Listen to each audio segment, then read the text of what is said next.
जासई येथे सिडकोमार्फत बांधण्यात येणारे नियोजित हुतात्मा भवनाचा भूमिपूजन सोहळा संपन्न। आज जासई येथे ग्रामपंचायत सरपंच श्री संतोष घरत यांच्या शुभ हस्ते सिडकोमार्फत बांधण्यात येणाऱ्या नियोजित हुतात्मा भवनाचा भूमिपूजन सोहळा संपन्न झाला।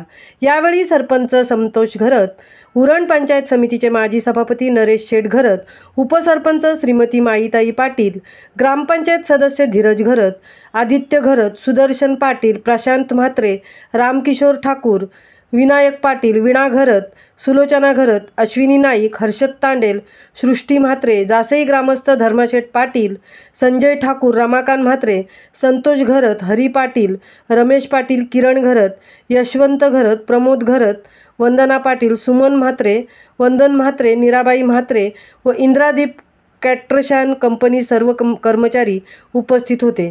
महामुंबईसह अजय शिवकर, जासई।